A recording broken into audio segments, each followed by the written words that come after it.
Hey, what's up, fantasy people? This is Tyler, Big Turd Ward, coming at you live from my garage. And this is the Fantasy Footballin' Show. So today's episode is the Week 8, Thursday Night Football, player pause. I'm doing the Tampa Bay Buccaneers for tonight. Jason came out with his Ravens video yesterday. Shout out to Cade Frederick for posting a question, commenting a question. Like 10 minutes after that video came out. That was awesome. Super cool, when we release a video. And somebody asks a question immediately. So he wanted to know if he should start Lamar Jackson or Kirk Cousins. I mean, I own Kirk Cousins. I am a Vikings fan. But, I was thinking about this today, and I immediately said, you go with the ceiling of Lamar Jackson.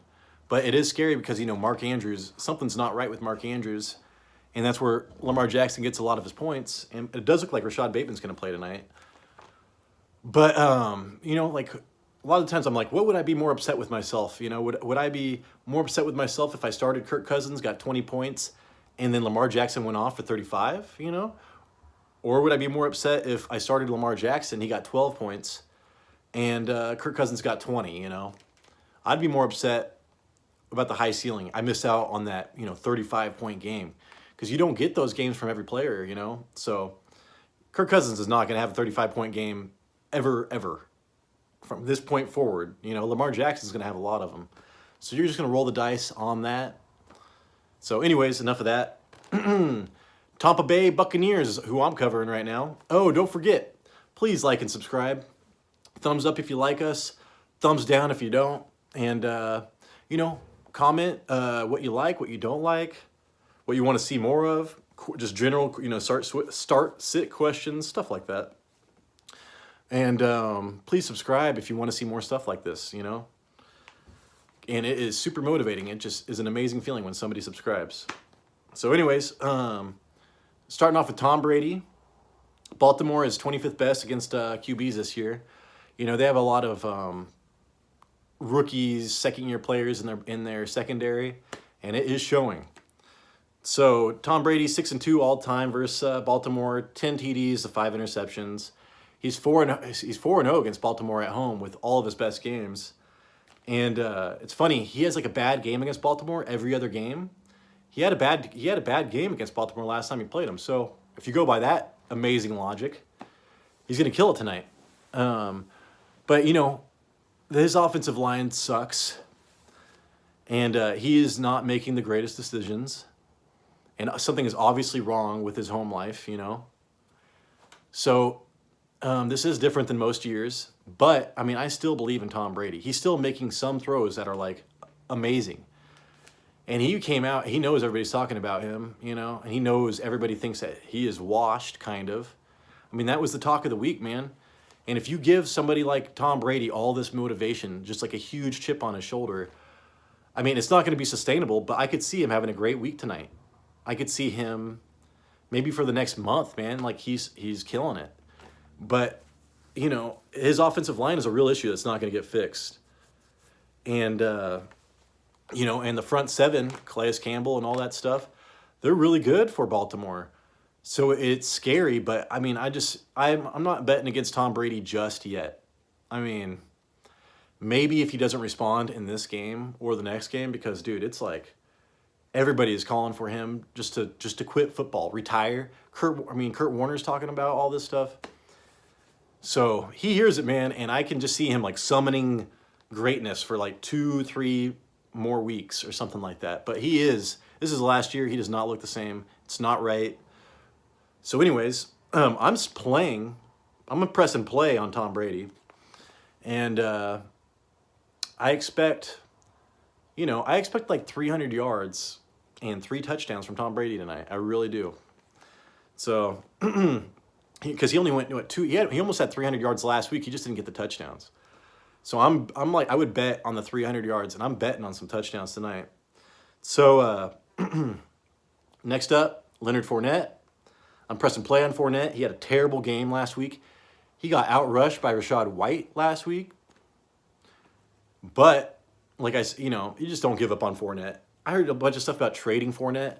Dude, they're not Tampa Bay is not going to trade anybody away while Tom Brady is still there. Maybe next year, or in the offseason, but not right now. Leonard Fournette's going to be there. And he's going to be their starting running back because he gives them the best chance to win. So, like, maybe Rachaad White will eventually turn into that, pass catching, Dion White. God, I can't remember those old, something White. I used to have him. He was amazing for me. But, all those little pass catching running backs they had in New England, Rachaad White could be that. But I'm looking for Fournette, to get like 80 yards and a touchdown tonight, really. And catch some passes, get 4 catches for like 30 yards or something like that. So he went, last time he played Baltimore, he went 17 for 55 and had a touchdown against Baltimore. That's the only time he's ever won against them. And yeah, dude, so people are talking bad stuff about Fournette and Tom Brady. But I kind of think of like Tom Brady goes as Fournette goes. Really, they're kind of like tied at the hip as far as their fantasy performances go. So I'm pressing play on him as well. I'm expecting Tom Brady to get him in positions for, if Tom Brady starts hitting some passes, they're gonna start, backing up, and Fournette's gonna get some yards and touchdowns. I think 1 touchdown, 80 yards. And then Rachaad White, I'm pressing pause on. He was 6 for 24 last week, but that game was out of hand, and he did look better than Fournette last week when you watch the tape. So there is a lot of, there was a lot of hype around Rachaad White, and it's justified, but they're not going to be putting him in anytime soon, and especially in a significant role unless Fournette gets injured. So he's still just a handcuff to Fournette. You're not going to start him anytime soon, but he's worth a stash just in case something happens. Next up, Mike Evans. Press and play on Mike Evans. Baltimore's 27th best against wide receivers. Rookie DBs. He's going to catch 1 or 2 touchdowns tonight. I mean, really. He's gone 8 for 176 and 1 touchdown in 2 games all time versus Baltimore, and that's when they had better secondaries. So you could see, what is that? It's like 90-yard average, and it's like 88-yard average, and half a touchdown. So you're looking at like 90 yards and a touchdown tonight, more than likely. And he had 15 targets last week against Carolina, and I know Tom Brady threw the ball 50 times. But it doesn't matter, man. It's all about Godwin and Mike Evans in this offense. So, there's a good chance he's going to get 10-plus targets tonight. And if Mike Evans is getting 10-plus targets, it's a good day. So, your press and play, you're starting Mike Evans. Your press and play on Godwin, I just talked about him. And he's really doesn't have a history against Baltimore. He's had 3 receptions for 3 targets for 0 yards against them. But he had 13 targets last week against Carolina in that game. And like I said, Tom Brady had to throw the ball, but who did he throw it to? He threw it to 3 people, pretty much. Other than his running backs, as far as receivers go, dude, you have to start Mike Evans, you have to start Godwin every week. It's the way it is, dude, with Tom Brady back there. And, that Cade, the rookie tight end, he's like 3rd in line on this offense right now, which is fine. It's only fine if he's catching touchdowns. So as soon as he starts catching touchdowns, he's going to be a very viable fantasy starter. And that Tom Brady loves throwing to his tight ends in the red zone. And I've been waiting for this to happen, but it just hasn't yet. So until it happens, I'm not really gonna play him. But that's just my team, and I've got Pat Freiermuth. But if I was if I don't have one of the top dudes, like top 5 tight ends, I like playing tight ends on Thursday Night Football, and I would totally start. You're not going to pick up Mark Andrews off the waivers. I'd totally pick up Cade Otton and start him. You're probably looking at 4 catches for 50 yards. You get 7 points, but that's not bad. That's pretty dang good this year for a tight end, and you get to watch him on Thursday. So I'm pressing play on Cade. More so just because of fun on Thursdays. And I just realized that I skipped Julio Jones. And Julio Jones, he's a game time decision today. We've all seen this movie 1,000 times before. Don't play this game with Julio Jones until he plays a full game, dude.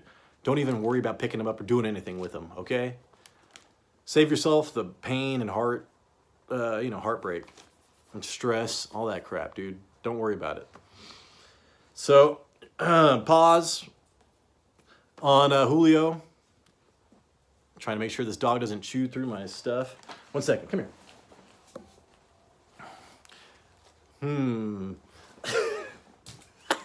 Sorry. That dog will chew through anything, man, right now. So I've got to watch all my cords. You know how many headsets in the Xbox I've gone through? 1. But I was very upset that one time. And then as far as the Tampa Bay defense goes, dude, you don't want any part of Lamar Jackson and the Baltimore Ravens coming in with Gus Edwards back. They couldn't stop the run last week.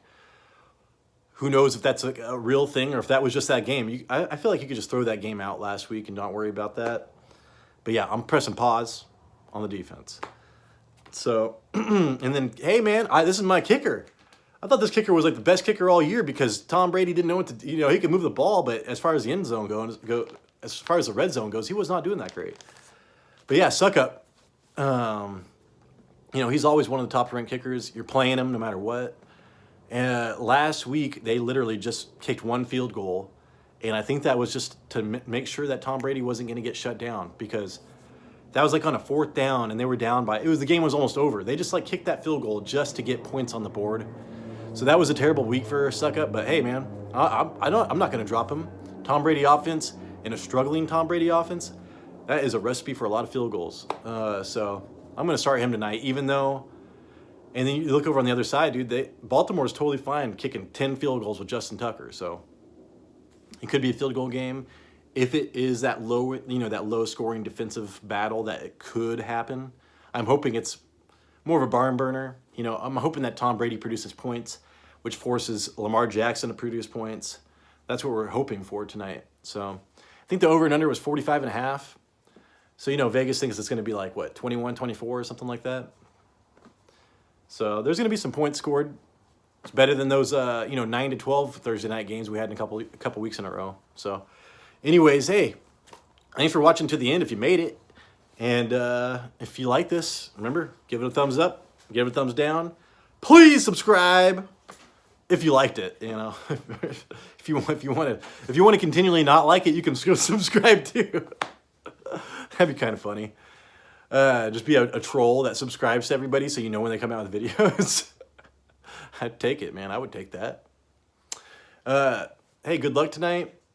Thanks so much, and I'll talk to you.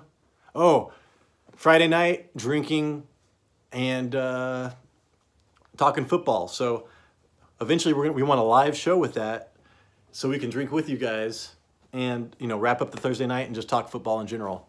And we'll probably keep that going year round.